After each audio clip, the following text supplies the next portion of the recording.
Why does it cost an $80,000 more, 26% more to build a house here in Spokane than it does in Post Falls? Rent goes up because you have fewer houses. You got a supply and demand issue. We're 1 million homes short in the state of Washington. I want to get Tenant Protection Act. Why should somebody who goes into hard times? That happens to everybody. We don't want them losing their house. We do have bad landlords. To me, they're predatory. So I'm not for rent control.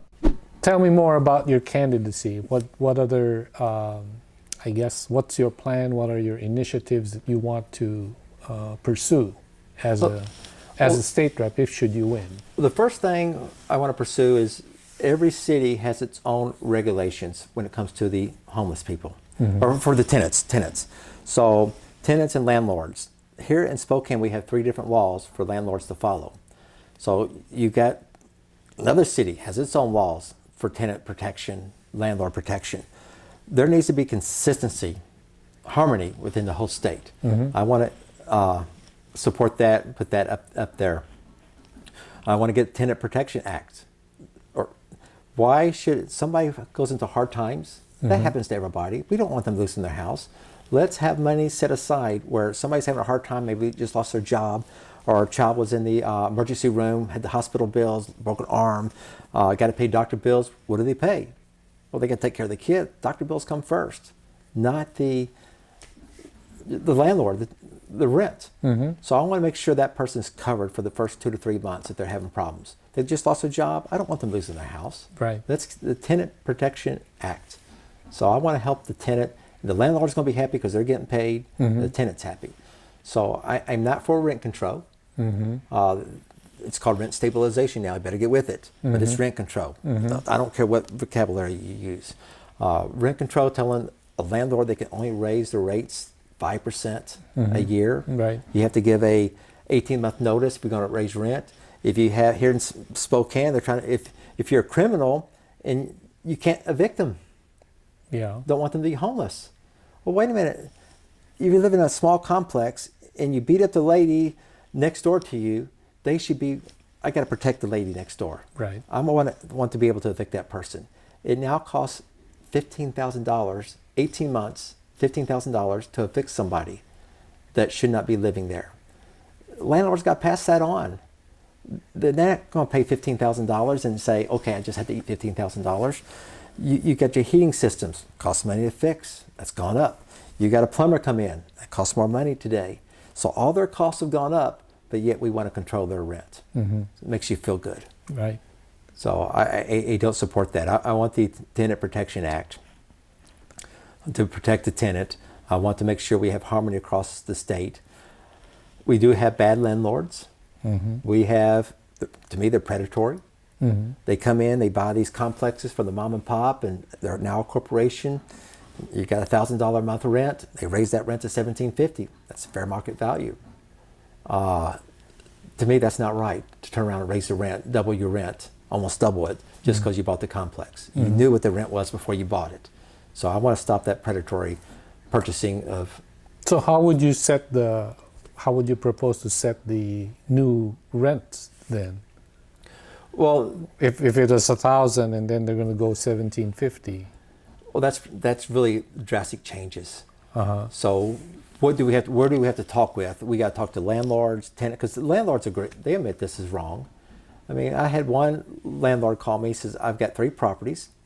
I only get $1,000 a month rent for them. Fair market value is $1,750. And if I want to sell the property, I can't get $500 million for the piece of property. I can only get $350 because it's going to be another landlord to buy it as a rental property. And they're going to say, well, you're not even making fair market value. It's worth less to him. So he's losing $150,000. So does he raise rent to that person? If you have rent control, well, gee, that's 3%, 5% a year. I need to raise rent now before this goes into effect. Right. So it's a catch-22. So you have people that are doing good. I mean, they really help the people that are low income. And you've got these corporations coming and buying up rent.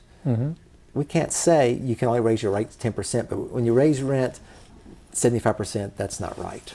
Okay. So do you propose like a limit to? That's a good question. I had never thought of it like that. Okay. But I think if somebody comes in, you got to look at each circumstance first putting a rent.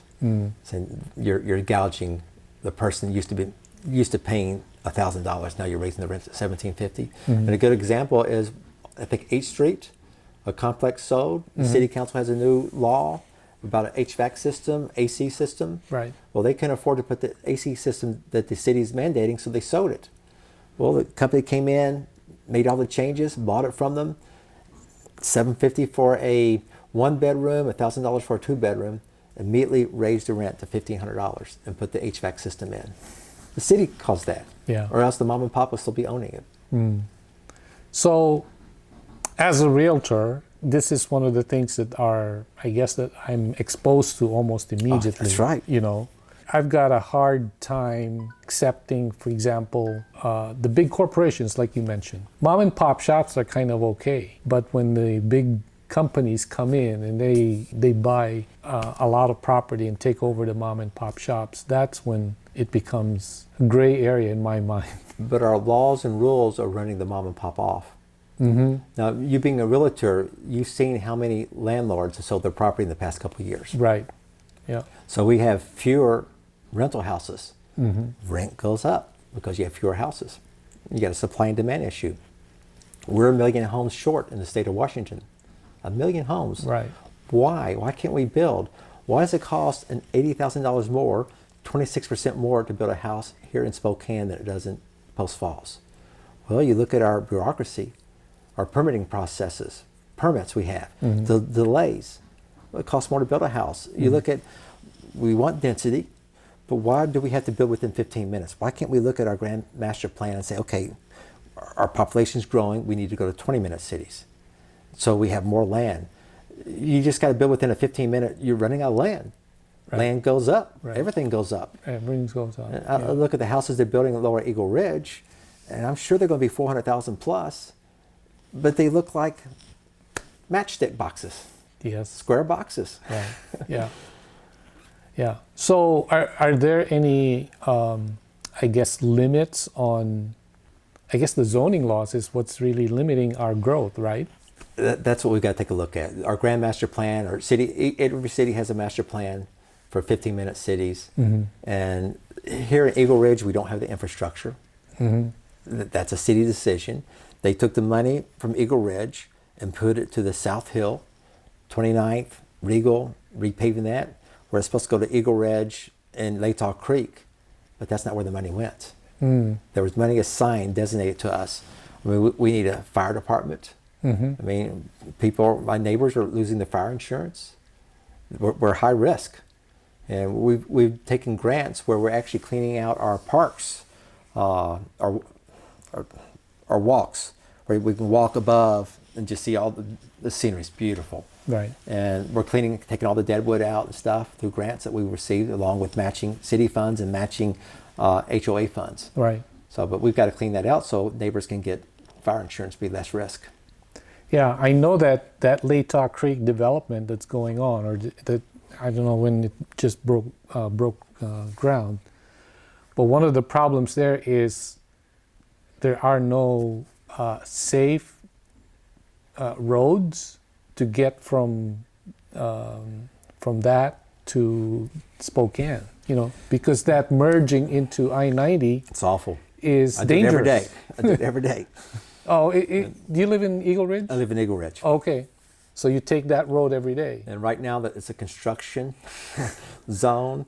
And I actually like it because I can make a left-hand turn pretty easy. Usually I take the back roads and come out by Yokes. Right. So that's how I have to get on the interstate because it's not safe to get on 195. But then it's even worse to get on 90 because cars don't merge to the left because they're getting off in the right lane. Right. And you can't make a far right lane, so you have a longer space to get on 90. I do think it's helped with the lights. The lights, yeah. I'm surprised that it's helped that much. Okay. It doesn't back up the traffic? Well, traffic, there's some days it gets backed up really bad. Okay. But to me, it's going much smoother. Much smoother. And so the lights have really helped? To me, the lights really helped us. I never thought it would. Oh, okay. Okay. Never thought it would. But that was a nice temporary fix, but we got to look long term. Yeah, I think that's the big, especially with that Latah Creek development, there's going to be a lot more residents going that route. And there isn't really any other option. And I know the city council's put another moratorium on building more houses out there. There's a moratorium, fewer houses, prices go higher. Yeah. Well, definitely that is our challenge. See, I would like to see on your property tax that's allocated to infrastructure for all the houses that live in Eagle Ridge, Latah Creek. Okay, we're going to put 1% of your taxes into a fund that's only going to take care of road infrastructure, fire station, library, other necessities that you need. Your own school. That's the way it should be. I mean, our school, we either go to Cheney or Lewis and Clark. Okay. So I think you have a choice in my neighborhood. Okay. But Cheney buses are there every morning. It's like, that's a long way to go to school, but that's where they go to school. We need a school. Okay. So if you want to watch the next clip, click right here. But if you want to watch the entire podcast, it's over here.